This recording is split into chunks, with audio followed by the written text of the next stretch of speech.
എന്തായാലും തമ്പനയിൽ കാണുമ്പോഴേക്കും പല അപ്ലൈൻ ലീഡേഴ്സിനും ഇറിറ്റേഷൻ ആയിട്ടുണ്ട്.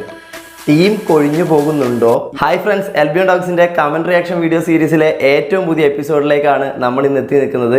പുതിയ എപ്പിസോഡിലേക്ക് എല്ലാ കൂട്ടുകാർക്കും സ്വാഗതം. ഇന്ന് വളരെ പ്രധാനപ്പെട്ട 4 to 5 ചോദ്യങ്ങൾ നമ്മൾ എടുത്തിട്ടുണ്ട്. അപ്പോൾ ആ ചോദ്യങ്ങളിലേക്ക് കടക്കാം. അതിൻ്റെ ഉത്തരങ്ങളും നിങ്ങൾക്ക് കൃത്യമായിട്ട് തരാൻ വേണ്ടി ഞാൻ ശ്രമിക്കാം കേട്ടോ. അപ്പോൾ വളരെ സ്ട്രെയിറ്റ് ഫോർവേഡായിട്ട് നമ്മൾ നമ്മളുടെ കണ്ടന്റിലേക്ക് പോവാണ്. ഒന്നാമത്തെ ചോദ്യം എന്ന് പറയുന്നത് വയോജർ എന്നുള്ള ഒരു ഐഡിയിൽ നിന്നാണ് വന്നിരിക്കുന്നത്. കേന്ദ്ര സർക്കാർ നല്ല രീതിയിൽ പ്രവർത്തിക്കുന്ന കമ്പനികളുടെ ലിസ്റ്റ് പുറത്തു വിട്ടോ ലിബിനെ എന്നാണ് ചോദ്യം. കേന്ദ്ര സർക്കാർ നല്ല രീതിയിൽ പ്രവർത്തിക്കുന്ന കമ്പനികളുടെ ലിസ്റ്റ് പുറത്ത് വിടുമെന്ന് നമ്മൾ ഓൾറെഡി റൂൾസിൻ്റെയൊക്കെ അപ്ഡേഷനൊക്കെ പറഞ്ഞ സമയങ്ങളിൽ ഒരുപാട് തവണ ആവർത്തിച്ച ഒരു കാര്യം തന്നെയാണ്. പക്ഷേ ഇപ്പോൾ കിട്ടിയിരിക്കുന്ന അപ്ഡേഷൻ പ്രകാരം എല്ലാ ഡിസ്ട്രിബ്യൂട്ടേഴ്സും എല്ലാ MLM ചെയ്യുന്ന ആളുകളും മനസ്സിലാക്കേണ്ട ഒരു കാര്യം, സെൻട്രൽ ഗവൺമെൻറ് ഭാഗത്ത് നിന്ന് 2021 ഡിസംബർ മാസം 28-ാം തീയതി ഇവിടെ ഒരു റൂൾ ഇംപ്ലിമെൻ്റ് ആയിട്ടുണ്ട്. ക്ലിയർ, ഒരു റൂള് വന്നിട്ടുണ്ട്.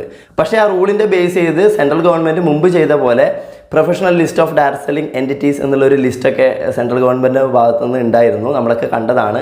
എൻ്റെ ഓർമ്മ ശരിയാണെങ്കിൽ 400-നോട് അടുപ്പിച്ച് കമ്പനികളുടെ ലിസ്റ്റ് ഗവൺമെൻറ് പുറത്തുവിട്ടിട്ടുണ്ടായിരുന്നു. താൽക്കാലികമായിട്ടുള്ള ഒരു ലിസ്റ്റ്, പ്രൊഫഷണൽ ലിസ്റ്റ് എന്നാണ് അതിൻ്റെ പേരുണ്ടായിരുന്നത്. ശ്രദ്ധിച്ച ആളുകൾക്ക് മനസ്സിലായിട്ടുണ്ടാവും. അപ്പോൾ അതുപോലൊരു ലിസ്റ്റ് കേന്ദ്ര ഗവൺമെൻറ്റും വിടും, പിന്നീട് സംസ്ഥാന ഗവൺമെൻറ്റുകളും വിടും എന്നുള്ളതാണ് ഞാൻ വിചാരിച്ചിരുന്നത്. എൻ്റെ അറിവ് അങ്ങനെയായിരുന്നു. ഇതിനെക്കുറിച്ചിട്ട് കൂടുതലായിട്ട് അന്വേഷിച്ചപ്പോൾ എനിക്ക് മനസ്സിലാക്കാൻ വേണ്ടി പറ്റിയൊരു കാര്യം എന്നത്, സെൻട്രൽ ഗവൺമെൻറ് റൂള് കൊണ്ടുവന്നു.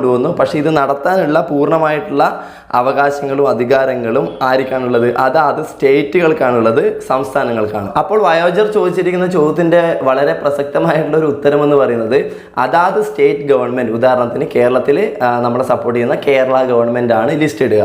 അതേപോലുള്ള എല്ലാ സ്റ്റേറ്റുകളിലും അതാത് ഗവൺമെൻറ് ആണ് ലിസ്റ്റ് ഇടുക. കേരളത്തിലാണെങ്കിൽ കൺസ്യൂമർ അഫയേഴ്സിൻ്റെ കീഴിലേക്കായിരിക്കും ആ ഒരു ലിസ്റ്റ് വരാൻ വേണ്ടി പോകുന്നത്. ഓൾറെഡി അവിടെ MLMത്തിൻ്റെ പല കാര്യങ്ങളും അപ്ഡേഷൻസൊക്കെ കൺസ്യൂമർ അഫയേഴ്സിൻ്റെ സൈഡിൽ കയറി കഴിഞ്ഞാൽ നിങ്ങൾക്കടക്കം കാണാൻ വേണ്ടി പറ്റുന്ന കാര്യങ്ങളാണ് ഇന്നും. അപ്പോൾ അതൊക്കെ ഒന്ന് ചെക്കൗട്ട് ചെയ്ത് നോക്കുക. കേരള ഗവൺമെൻറ് അങ്ങനെ ഒരു ലിസ്റ്റ് ഇടുന്ന സമയത്ത് തീർച്ചയായിട്ടും നമ്മൾ അതിൻ്റെ വീഡിയോസും കാര്യങ്ങളൊക്കെ ചെയ്യുന്നുണ്ടാവും. ലിസ്റ്റ് ഇടുന്നത് ഏതിൻ്റെയൊക്കെ അടിസ്ഥാനത്തിലായിരിക്കും എന്നുള്ളത് ഒരുപാട് ആളുകൾക്ക്, ഇപ്പോൾ ഈ പുതിയ ആളുകളൊക്കെയാണ് ഈ ഒരു വീഡിയോ കാണുന്നതെങ്കിൽ അവർക്ക് ചോദ്യങ്ങളൊക്കെ ഉണ്ടാവും. തീർച്ചയായിട്ടും നിങ്ങൾക്ക് നമ്മുടെ എൽബിയോൺ ടോക്സിൽ പ്ലേലിസ്റ്റ് ഉണ്ട്. പ്ലേലിസ്റ്റിൻ്റെ പേര് MLM റൂൾസ് എന്നുള്ളതാണ്. ആ ഒരു പ്ലേലിസ്റ്റ് ഒന്ന് നോക്കിക്കഴിഞ്ഞാൽ കൃത്യമായിട്ട് എല്ലാ റൂൾസും, അതിലെന്തൊക്കെയാണ് കമ്പനികൾ പാലിക്കേണ്ടത്, നമ്മൾ എന്തൊക്കെയാണ് പാലിക്കേണ്ടത്, അങ്ങനെ ഒരുപാട് അപ്ഡേഷൻസ് അതിൽ ഞാൻ പറഞ്ഞിട്ടുണ്ട്. അപ്പോൾ അതൊക്കെ ഒന്ന് ചെക്കൗട്ട് നോക്കിക്കഴിഞ്ഞാൽ അതിൻ്റെ മാനദണ്ഡത്തിൻ്റെ അടിസ്ഥാനത്തിൽ പ്രവർത്തിക്കുന്ന കമ്പനികളാണെങ്കിൽ മാത്രമേ കേരള ഗവൺമെൻറ് ഭാഗത്തുനിന്ന് ലിസ്റ്റ് ഇടുന്ന സമയത്ത് ആ കമ്പനികളുടെ പേര് അവിടെ ഉണ്ടാവും എന്നുള്ളത് വളരെ പ്രധാനപ്പെട്ട ഒരു കാര്യം തന്നെയാണ്. അപ്പോൾ ആ ലിസ്റ്റിന് ശേഷമായിരിക്കും തീർച്ചയായിട്ടും റോങ് ആയിട്ട് പ്രവർത്തിക്കുന്ന കമ്പനികൾക്കെതിരെയും മണി ചെയിൻ കമ്പനികൾക്കെതിരെയും അത് ഏത് എങ്ങനെയെന്നൊക്കെ വളരെ കൃത്യമായിട്ട് മനസ്സിലാവും. അപ്പോഴായിരിക്കും മേ ബി ആക്ഷൻസ് കൂടുതലായിട്ട് നടക്കുക എന്നുള്ളതാണ് ഞാൻ മനസ്സിലാക്കുന്ന കാര്യം കേട്ടോ. അപ്പോൾ വയോജറിൻ്റെ ചോദ്യത്തിന് വളരെ വ്യക്തമായിട്ടുള്ള ഉത്തരമാണ് ഞാൻ തന്നിരിക്കുന്നത്. രണ്ടാമത്തെ ചോദ്യം നമുക്ക് നോക്കാം. GTOG2T6 എന്നാണ് ID. പേര് പോലും ഇല്ല കേട്ടോ. ഇത് എല്ലാ ആൾക്കാരോടും എനിക്ക് പറയാനുള്ളത്, നിങ്ങളൊരു കമൻറ്റ് ഇടുമ്പോൾ അറ്റ്ലീസ്റ്റ് നിങ്ങളുടെ പേരൊന്ന് ഇടുക എന്നുള്ളതാണ് പറയാനുള്ളത്. ഓക്കെ, അല്ലാത്തതൊക്കെ ഒരു ഫേക്ക് ID എന്ന് വരുന്ന റിപ്ലൈസ് അല്ലെങ്കിൽ കമൻറ്റുകളായിട്ടൊക്കെ നമ്മളൊക്കെ കാണുകയുള്ളൂ. എല്ലാ ആൾക്കാരും അത് അങ്ങനെ തന്നെയാണ് വിചാരിക്കുന്നത്. പേര് പോലും വെളിപ്പെടുത്താൻ ആഗ്രഹിക്കുന്നില്ലെങ്കിൽ പിന്നെ എന്താ നമുക്ക് പറയാൻ ഒന്നുമില്ല. എന്നിരുന്നാൽ പോലും പറഞ്ഞിരിക്കുന്ന കാര്യങ്ങളിൽ ഒരു ക്ലാരിറ്റി കൊടുക്കേണ്ടതുകൊണ്ടാണ് നമ്മൾ ഈ ഒരു കമൻറ്റ് എടുത്തിരിക്കുന്നത്. നിങ്ങൾ ഈ ബിസിനസ്സിനെ MLM എന്ന് പറയരുത്, MLS ആണ് ബെറ്റർ, MLS ആണ് ബെറ്റർ എന്നാണ് അദ്ദേഹം പറയുന്നത്. മൾട്ടി ലെവൽ സെല്ലിംഗ്, മാർക്കറ്റിങ്ങും സെല്ലിങ്ങും വളരെ ഡിഫറൻസ് ഉണ്ട്, അതുകൊണ്ടാണ് അങ്ങനെ പറഞ്ഞത് എന്നാണ് ഉദ്ദേശിക്കുന്നത്. അപ്പോൾ ഇത്രയും വായിച്ച കാര്യങ്ങളിൽ നിന്ന് എനിക്ക് പറയാനുള്ളത്, ബ്രോ മനസ്സിലാക്കണം, മാർക്കറ്റിങ്ങും സെല്ലിങ്ങും തമ്മിൽ വ്യത്യാസമുണ്ട്. അതിൻ്റെ ഒരു ഡെഫിനിഷൻ ഞാൻ പറയട്ടെ. എന്താണ് മാർക്കറ്റിംഗ്? ഒരു പ്രൊഡക്റ്റോ ഒരു സർവീസോ ഉൽപ്പാദകരിൽ നിന്ന് ഉപഭോക്താവിലേക്ക് എത്തിക്കുന്ന വിപണന രീതിയിൽ വരുന്ന സ്ട്രാറ്റജിനെ പറയുന്ന പേരാണ് മാർക്കറ്റിംഗ്. എന്തൊക്കെ സ്ട്രാറ്റജികളിലൂടെയാണോ അത് എത്തിക്കുന്നത്, പരസ്യം ഒരു മാർക്കറ്റിംഗ് മെത്തേഡാണ്, മൗത്ത് ടു മൗത്ത് എന്ന് പറയുന്നത് ഒരു മാർക്കറ്റിംഗ് പ്രോസസ്സാണ്. അതുപോലെ തന്നെ നോക്കിക്കഴിഞ്ഞാൽ പത്രങ്ങളിൽ പരസ്യം ഇടുന്നതും, അതുപോലെ തന്നെ നോക്കിക്കഴിഞ്ഞാൽ പല വീഡിയോകളിൽ ആഡ് വരുന്നത്, ടെലിവിഷൻസിൽ, അതുപോലെയുള്ള പല മാധ്യമങ്ങൾ വഴിയും സോഷ്യൽ മീഡിയ വഴിയൊക്കെ ഒരു പ്രൊഡക്റ്റോ ഒരു സർവീസോ ആളുകളിലേക്ക് എത്തിക്കുന്ന രീതിനെ പറയുന്ന പേരാണ് ബ്രോ മാർക്കറ്റിംഗ്. ആ മാർക്കറ്റിംഗ് പ്രോസസ്സിൻ്റെ ഭാഗമായി മാറിയ ഒരു കൺസ്യൂമർ, ഒരു കസ്റ്റമർ ഒരു പ്രൊഡക്റ്റ് വാങ്ങിക്കുന്നു. അപ്പോഴാണ് അവിടെ സെയിൽ നടക്കുന്നത്. സോ സെല്ലിംഗ് പോയിന്റ് അവിടെയാണ് വരുന്നത് ലാസ്റ്റ്. അപ്പോൾ ഒരു പ്രൊഡക്റ്റ് എത്തിക്കാനുള്ള വഴിയാണ് മാർക്കറ്റിംഗ് എന്നും അത് വാങ്ങിക്കുമ്പോൾ നടക്കുന്നതാണ് സെയിൽസ് എന്നുള്ളതാണ് നമ്മൾക്ക് വളരെ ഈസി ആയിട്ട് മനസ്സിലാക്കാൻ വേണ്ടി പറ്റുന്ന, മറ്റുള്ളവർക്ക് പറഞ്ഞു കൊടുക്കാൻ വേണ്ടി പറ്റുന്ന ഒരു കാര്യം. So multi level marketing mouth to mouth ആയിട്ട് വരുന്ന കമ്മ്യൂണിക്കേഷനാണ്. എനിക്ക് സൗണ്ടിൽ കുറച്ച് ഇഷ്യൂ ഉണ്ട് കേട്ടോ, സൗണ്ടൊക്കെ ഒന്ന് മാറിയിട്ടുണ്ട്, ട്രെയിനിങ് ഒക്കെ നടക്കുന്നതാണ്, അതുകൊണ്ടാണ് ചില കാര്യങ്ങൾ പറയുമ്പോൾ ചെറിയ ബുദ്ധിമുട്ടുണ്ട്. അപ്പം ഇങ്ങനെ ഒരാളിൽ നിന്ന് ഒരാളിലേക്ക് എത്തിക്കുന്നത് കൊണ്ട് തന്നെ മൾട്ടി ലെവൽ മാർക്കറ്റിങ്ങിന് അതിൻ്റെ ഒരു മാർക്കറ്റിംഗ് പ്രോസസ്സാണ്. പ്രൊഡക്റ്റ് അല്ലെങ്കിൽ സർവീസ് ഒരാളിൽ നിന്ന് മറ്റൊരാളിലേക്ക് പറഞ്ഞു കൊടുക്കുന്നു. മൗത്ത് ടു മൗത്ത് കമ്മ്യൂണിക്കേഷൻ കാര്യങ്ങളൊക്കെയാണ് വരുന്നത് ഉള്ളതുകൊണ്ട് തീർച്ചയായിട്ടും ഇതൊരു മാർക്കറ്റിംഗ് തന്നെയാണ്. അല്ലാതെ ഇത് MLS എന്ന് നമുക്ക് പറയാൻ വേണ്ടി പറ്റില്ല. MLM എന്നത് തന്നെയാണ് പറയേണ്ടത്. മൾട്ടി ലെവൽ മാർക്കറ്റിംഗ് എന്ന് തന്നെയാണ് പറയേണ്ടത്. ഒരുപാട് ആളുകൾ, ഒരുപാട് ചിന്താശേഷിയുള്ള ആളുകൾ പലരും അന്വേഷിച്ചിട്ടും കാര്യങ്ങളൊക്കെ മനസ്സിലാക്കിയിട്ട് ഇട്ടിരിക്കുന്ന ഒരു പേരാണിത്. അപ്പോൾ ഇതിൽ ചിന്തിക്കുക അതെങ്ങനെയാണ് മാറ്റം വരുന്നത് എന്നുള്ളത് നിങ്ങൾ തന്നെ ചിന്തിച്ച് നോക്കിയാൽ മനസ്സിലാവും. മാർക്കറ്റിങ്ങിൽ കസ്റ്റമർ ഷോപ്പിലേക്ക് അല്ലെങ്കിൽ പ്രൊഡക്റ്റ് കണ്ട് ഇഷ്ടപ്പെട്ട് വാങ്ങുന്നു. മാർക്കറ്റിങ്ങിൽ കസ്റ്റമർ ഷോപ്പിലേക്ക് വന്ന് വാങ്ങുന്നു അല്ലെങ്കിൽ ഇഷ്ടപ്പെട്ട് വാങ്ങുന്നു. അങ്ങനെ ഒരിക്കലും ഇന്നത്തെ കാലഘട്ടത്തിൽ പറയാൻ വേണ്ടി പറ്റില്ല. ഒരു സാധനം അഡ്വർടൈസ്മെൻറ്റ് ചെയ്യുന്നതിനെയാണ് മാർക്കറ്റിംഗ് എന്ന് പറയുന്നത്. അപ്പോൾ ഈ ഒരു വേർഡിൽ തീർച്ചയായിട്ടും അത് കണക്ട് ആവുന്നില്ല ബ്രോ എന്നുള്ളത് തന്നെ പറയാൻ വേണ്ടി പറ്റുള്ളൂ. സെയിൽസിൽ പ്രൊഡക്റ്റ് കസ്റ്റമറുടെ തലയിൽ കെട്ടിവെക്കുന്നു. അങ്ങനെയല്ല. സെയിൽസിൽ ഒരു പ്രൊഡക്റ്റ് വാങ്ങിക്കണം എന്ന് ആഗ്രഹിക്കുന്ന ഒരു കസ്റ്റമർ ആ പ്രൊഡക്റ്റിനെ കുറിച്ച് അന്വേഷിച്ച് പോയി കഴിഞ്ഞാൽ ആ പ്രൊഡക്റ്റിനേക്കാൾ ബെറ്റർ ആയിട്ടുള്ള ഓപ്ഷനും ബാക്കിയുള്ള കാര്യങ്ങളും ഈ വ്യക്തിക്ക് അനുയോജ്യമായിട്ടുള്ള രീതിയിൽ വേറൊരു പ്രൊഡക്റ്റ് ഉണ്ടെങ്കിൽ ആ പ്രൊഡക്റ്റിനെ കുറിച്ചിട്ട് പറഞ്ഞ് കൺവിൻസിങ് ചെയ്ത് ഈ കസ്റ്റമറുടെ ഇഷ്ടപ്രകാരം വാങ്ങിപ്പിക്കുന്നതാണ് സെയിൽസിൽ വരുന്ന വേറൊരു രീതി. അതുകൊണ്ടാണ് സെയിൽസിൽ പലപ്പോഴും പറയാറുള്ളത് ഏത് പ്രൊഡക്റ്റ് എടുക്കണമെന്ന് തീരുമാനിക്കുന്നത് എന്താണ്, കൺസ്യൂമർ അല്ല, മേ ബി സെയിൽസ്മാൻ ആയിരിക്കും എന്നുള്ളത്. ഒരു പരിധിവരെ എന്താണ് സെയിൽസ്മാന് ഇതിൽ ഒരു വലിയൊരു റോൾ ഉണ്ട്. അതായിരിക്കാം ബ്രോ ഇവിടെ ഉദ്ദേശിച്ചത്. പക്ഷേ അതൊരു സെയിൽസിൻ്റെ ഒരു ടാക്റ്റിക്കൽ പോയിന്റ് ആണ്, അത് അല്ലെങ്കിൽ അതിൻ്റെ ഒരു പാർട്ടാണ് എന്നുള്ളത് മാത്രം ബ്രോ ഒന്ന് മനസ്സിലാക്കി കഴിഞ്ഞാൽ തീർച്ചയായിട്ടും നല്ലതായിരിക്കും. വാറൻ ബഫറ്റിൻ്റെ ഉദ്ധരണികൾ വായിക്കുന്നത് നല്ലതാണ്. ഈ ബിസിനസ്സിൽ ഉറങ്ങുന്നവർ എന്നാണ് എഴുതിയിട്ടുള്ളത്. മേ ബി എന്തു ആയിക്കോട്ടെ. അപ്പോൾ ഓക്കെ, എന്ത് വായിച്ചാലും എന്ത് വായിച്ചിട്ടില്ലെങ്കിലും എനിക്കറിയുന്ന ഒരു നോളജ് വളരെ എഫക്റ്റീവായിട്ട് ഞാൻ ചെയ്യുന്ന കാര്യങ്ങൾ അല്ലെങ്കിൽ ഞാൻ കാണുന്ന കാര്യങ്ങൾ, ഞാൻ ഒരുപാട് ട്രെയിനിങ്ങുകൾ അറ്റൻഡ് ചെയ്യുന്ന ഒരു വ്യക്തിയാണ്, ഒരുപാട് ആളുകൾ കാണുന്ന വ്യക്തിയാണ്. അപ്പോൾ എനിക്ക് മനസ്സിലാക്കാൻ വേണ്ടി പറ്റുന്ന പോയിന്റുകൾ തന്നെയാണ് ഞാനിവിടെ എൻ്റെ എക്സ്പീരിയൻസിലൂടെ കിട്ടിയ കാര്യങ്ങളാണ് ഞാനിവിടെ പറയുന്നത്. ഓക്കെ, അപ്പോൾ നെക്സ്റ്റ് കമൻറ്റ് നമുക്ക് നോക്കാം. മഹനൂർ വേൾഡ് എന്ന് പറയുന്ന ഒരു ഐ ഡി എന്നാണ് വന്നിട്ടുള്ളത് കേട്ടോ ഈ കമൻറ്റ്. ഇത് ഏത് വീഡിയോൻ്റെ താഴെ വന്ന കമൻറ്റ് എന്ന് ചോദിച്ചു കഴിഞ്ഞാൽ, നിങ്ങളുടെ ടീം കൊഴിഞ്ഞു പോകുന്നുണ്ടോ, ഈ കൊഴിഞ്ഞു പോകൽ തടയാൻ വേണ്ടിയിട്ട് എന്താണ് ചെയ്യേണ്ടത് എന്നുള്ള രീതിയിൽ നമ്മളൊരു വീഡിയോ ചെയ്തിട്ടുണ്ടായിരുന്നു. തീർച്ചയായിട്ടും ആ ഒരു വീഡിയോൻ്റെ താഴെയാണ് ഈ ഒരു കമൻറ്റ് വന്നിട്ടുള്ളത്. അപ്പോൾ ഈ ഒരു കമൻറ്റ് വായിച്ചു നോക്കാം നമുക്കൊന്ന് കേട്ടോ. ഓക്കെ, ഹായ് ലിബി, എന്തായാലും അടിപൊളി ട്രെയിനിങ് ആയിരിക്കും. നമ്മുടെ ഒരു ട്രെയിനിങ്ങിൻ്റെ ഒരു അഡ്വർടൈസ്മെൻറ്റും കൂടെ ആ വീഡിയോയുടെ കൂടെ ചെയ്തിട്ടുണ്ടായിരുന്നു, അതുകൊണ്ടായിരിക്കും ഇങ്ങനെ പറഞ്ഞത്. എന്തായാലും തമ്പനയിൽ കാണുമ്പോഴേക്കും പല അപ്ലൈൻ ലീഡേഴ്സിനും ഇറിറ്റേഷൻ ആയിട്ടുണ്ട്. ടീം കൊഴിഞ്ഞു പോകുന്നുണ്ടോ, ഈ കൊഴിഞ്ഞു പോകുന്നത് തടയാൻ നമ്മൾ എന്താണ് ചെയ്യേണ്ടത്, ഇതാണ് തമ്പനയിൽ. അല്ലാതെ ഒരു കമ്പനിയുടെയും പേര് പറഞ്ഞിട്ട് ലിബിൻ വിമർശിച്ചിട്ടില്ല. ലിബിൻ ഒരു കമ്പനിക്കും എതിരുമല്ല.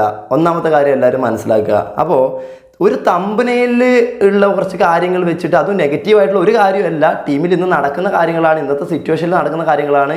നമ്മുടെ വീഡിയോ ഉള്ളു തുറന്ന് മനസ്സറിഞ്ഞ് കാണുന്ന ഒരാൾക്കും ആ ഒരു വീഡിയോയിലും ഒരു കാര്യങ്ങളോ തെറ്റായിട്ടോ അല്ലെങ്കിൽ ഒരു കംപ്ലൈൻ്റ് ആയിട്ടോ അല്ലെങ്കിൽ നോക്കിക്കഴിഞ്ഞാൽ മീൻസ് എന്താ പറയുക, അത് തെറ്റായിട്ടുള്ളൊരു ഉത്തരമായിരുന്നു അല്ലെങ്കിൽ തെറ്റായ ഒരു കണ്ടന്റ് ആയിരുന്നു, ഇതൊന്നും പറയാൻ പറ്റില്ല. ഇതൊന്നും ഇതുവരെ വന്ന കമൻറ്റുകളിൽ ഒരു നെറ്റ്വർക്കറും ഇടാത്ത കാര്യങ്ങളാണ്.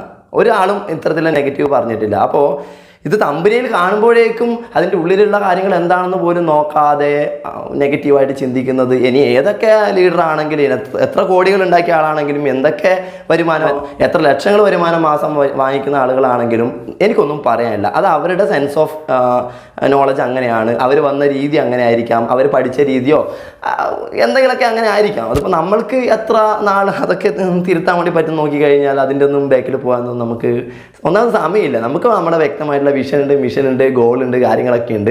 വളരെ ഭംഗിയായിട്ട് അതിലേക്ക് റീച്ച് ചെയ്തുകൊണ്ടിരിക്കുന്ന ഒരാൾ തന്നെയാണ് ഞാൻ. വളരെ കമ്മിറ്റഡ് ആയിട്ട് വളരെ എഫക്റ്റീവായിട്ട് ആ കാര്യങ്ങളൊക്കെ നമ്മൾ ചെയ്യുന്നുണ്ട്. അപ്പോൾ ഇറിറ്റേഷൻ ആയിട്ടുണ്ട്. എന്തായാലും ലിബിൻ്റെ ട്രെയിനിങ് അറ്റൻഡ് ചെയ്ത ആർക്കും നല്ലതല്ലാതെ ഒന്നും പറയാനുണ്ടാവില്ല. ഇതുപോലെയുള്ള training 100% support. Thank you Libi. ഇതാണ് ഇട്ടിരിക്കുന്നത് കേട്ടോ. അപ്പോൾ എനിക്ക് ഇത്രേ പറയാനുള്ളൂ. മേ ബി തെറ്റിദ്ധാരണയാണെങ്കിൽ നിങ്ങളത് മാറ്റൂ. എന്നെക്കുറിച്ച് എന്തെങ്കിലും തെറ്റിദ്ധായിട്ടുള്ള രീതിയിൽ നിങ്ങൾ പല കാര്യങ്ങളും മേ ബി കേട്ടിട്ടുണ്ടെങ്കിൽ അത് എന്നെ ഒന്ന് കമ്മ്യൂണിക്കേറ്റ് ചെയ്യും, ഞാനായിട്ടൊന്ന് കമ്മ്യൂണിക്കേറ്റ് ചെയ്യും, എന്നോട് ഓപ്പണായിട്ട് പറ. ഇനി എൻ്റെ എന്തെങ്കിലും തെറ്റുകൾ ഉണ്ടെങ്കിൽ പോലും എല്ലാവർക്കും അത് എന്നെ വിമർശിക്കാനുള്ള ഒരു അധികാരം ഞാൻ കമൻറ്റ് ബോക്സിൽ കൊടുത്തിട്ടുണ്ട്. അധികാരം കൊടുക്കുകയൊന്നും വേണ്ട, നിങ്ങൾക്ക് വിമർശിക്കാം ഒന്ന്. അതുപോലെ തന്നെ നോക്കിക്കഴിഞ്ഞാൽ എൻ്റെ നമ്പർ കൊടുത്തിട്ടുണ്ട്, എൻ്റെ നമ്പറിലേക്ക് ഒന്ന് മെസ്സേജ് അയക്കാം, എനിക്കൊരു വോയിസ് അയക്കാം, എന്നെ വിളിക്കാം, അല്ലേ? ഒരുപാട് ഓപ്ഷൻസ് ഇല്ലേ? അപ്പോൾ ഇതൊന്നും ചെയ്യാതെ നമ്മളൊരു തമ്പനയിൽ കണ്ടിട്ടോ നമ്മളൊരു കണ്ടന്റ് കണ്ടിട്ടോ നമ്മൾ വിലയിരുത്തരുത് സുഹൃത്തുക്കളെ. ഒരു കാര്യം MLത്തെ കുറിച്ചിട്ട് ഞാൻ എൻ്റെ ചാനലിൽ എൽബിയൻ ടോക്സിൽ പറയുന്നുണ്ടെങ്കിൽ വളരെ കാര്യപ്രസക്തമായിട്ട് അതിൻ്റെ ബാക്കിലുള്ള എല്ലാ കാര്യങ്ങളും അന്വേഷിച്ചറിഞ്ഞ് എൻ്റെ കയ്യിൽ അത്രയും പ്രൂഫ് കിട്ടി എനിക്കത് കൃത്യമായിട്ട് മനസ്സിലാക്കിയിട്ടുണ്ടെങ്കിൽ മാത്രമേ നമ്മൾ കണ്ടൻ്റായിട്ട് ചെയ്യാറുള്ളൂ. അതുകൊണ്ട് തന്നെയാണ് ഞാൻ എപ്പോഴും പറയാറുണ്ട്, ലിബിൻ എന്ന് പറയുന്ന വ്യക്തിനെ പേഴ്സണലി നിങ്ങൾക്ക് എത്രമാത്രം ട്രസ്റ്റ് ചെയ്യാമെന്നുള്ളത് ഞാനൊന്നും പറയുന്നില്ല, നിങ്ങളുടെ ഇഷ്ടമാണ്. പക്ഷേ എൽബിയൻ ടോക്സിലൂടെ നമ്മൾ ചെയ്യുന്ന ഓരോ കണ്ടൻറ്റും നിങ്ങൾക്ക് 100% വിശ്വസിക്കാൻ വേണ്ടി പറ്റും. അത് ആ റിസൾട്ട് കിട്ടുന്നുണ്ടെന്ന് മനസ്സിലാക്കിയിട്ടാണ്, എൻ്റെ എക്സ്പീരിയൻസിലൂടെ എല്ലാ കാര്യങ്ങളും എനിക്ക് കിട്ടിയതിന് ശേഷമാണ് ഞാൻ ചെയ്തുകൊണ്ടിരിക്കുന്നത്, ഇപ്പോഴും ഞാൻ ചെയ്തുകൊണ്ടിരിക്കുന്ന കാര്യങ്ങളാണ് നമ്മുടെ ഒഫീഷ്യൽ ട്രെയിനിങ്ങിലും എൽബിയൻ ടോക്സിലൂടെയും നിങ്ങൾക്ക് എത്തിക്കുന്നത്. അതുകൊണ്ട് തന്നെയാണ് ഞാൻ ആ രീതിയിൽ നിങ്ങളോട് സംസാരിക്കുന്നത്. ഓക്കെ, യെസ്, ഇത്രയൊക്കെ ഇതിനെക്കുറിച്ചിട്ട് നമുക്ക് പറയാനുള്ളൂ. സോളോ ട്രാവലർ എന്ന് പറയുന്ന ഒരു ഐഡിയ നിന്നാണ് അടുത്ത കമൻറ്റ് വന്നിരിക്കുന്നത്. നിഖിൽ, ഐ തിങ്ക് നിഖിലാണിത്. പലതവണ കേട്ടതാണ്, കിട്ടിയത് കാണിച്ചു കൊടുത്താൽ അടുത്ത ഡയലോഗ് വരും, ഇതൊക്കെ കുറച്ച് കാലം കാണും പിന്നെ കിട്ടില്ല എന്ന്. ലിബിയുടെ വീഡിയോസാണ് എനർജി 70-20-10 റൂൾ. ഓക്കെ, അത് നമ്മുടെ ഒഫീഷ്യൽ ട്രെയിനിങ്ങിലുള്ള ഒരു റൂളാണ്. ഓക്കെ, അത് നമുക്ക് മാറ്റി വെക്കാം.